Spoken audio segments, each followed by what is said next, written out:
ভাই উনি একজন মহিলা বোরকা পরে আসছে, আসার পরে বলতেছে আমরা ঢুকতে দেই নাই, বলতেছে আমি জামাতের কর্মী। তারপর আমরা ওনাকে এখানে পুলিশের কাছে নিয়ে আসছি, এক মেয়ে এসে বলতেছে উনি ওনার মা হয়। আমরা বলছি ভোটার আইডি কার্ডটা দেখান, এখন উনি অস্বীকার করতেছে আমার মা হয় না। এখানে শুধুমাত্র জগন্নাথ বিশ্ববিদ্যালয়ের স্টুডেন্টরা থাকবে, সেখানে তিনি এসে জামাতের কর্মী বলে এবং বলে যে আমি যোগসু নির্বাচনের কমিশনারের অংশ, সেটা বলে উনি ঢোকার চেষ্টা করছে। আমরা যখন ওনাকে বাধা দিছি, তারপরে এসে দেখি যে জামাত এবং শিবিরের লোক এসে তাকে সেভ করে নেওয়ার চেষ্টা করছে। এটা তো অন্যায়। আমরা পুলিশের কাছে সুপর্দ করছি, তারা যেন কোনোভাবে এখান থেকে না যেতে পারে।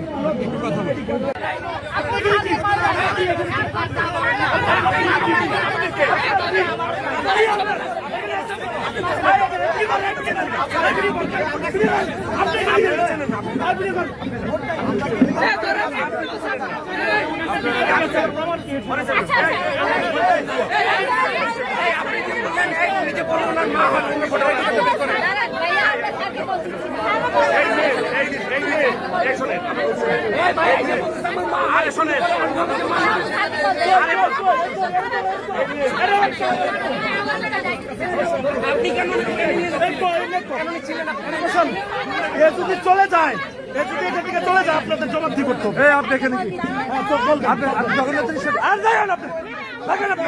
আপনি জগন্নাথের স্টুডেন্ট নাকি?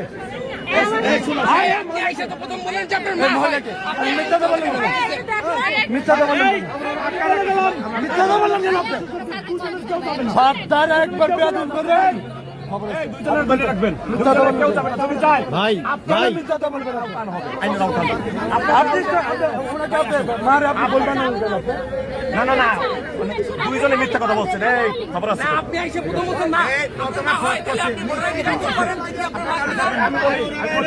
যে দুইজন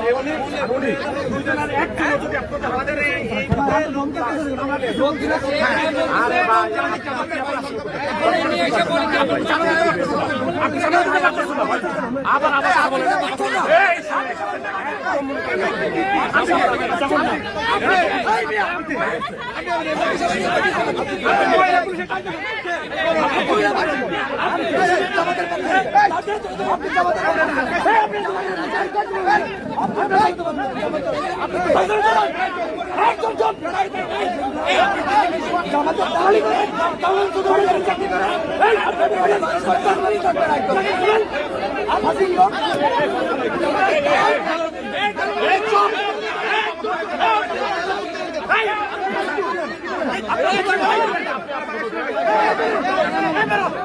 এটা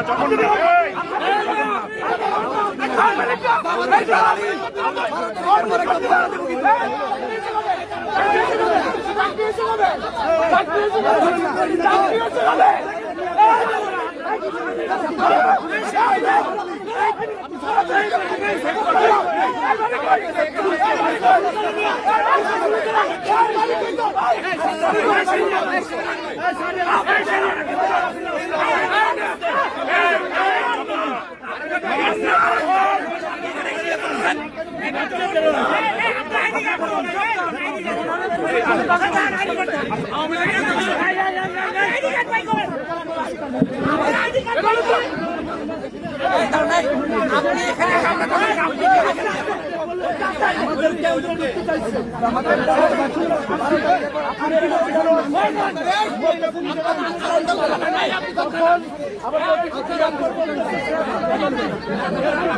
সর্বশেষ একটা কথা বলে যায়, এই দুইজন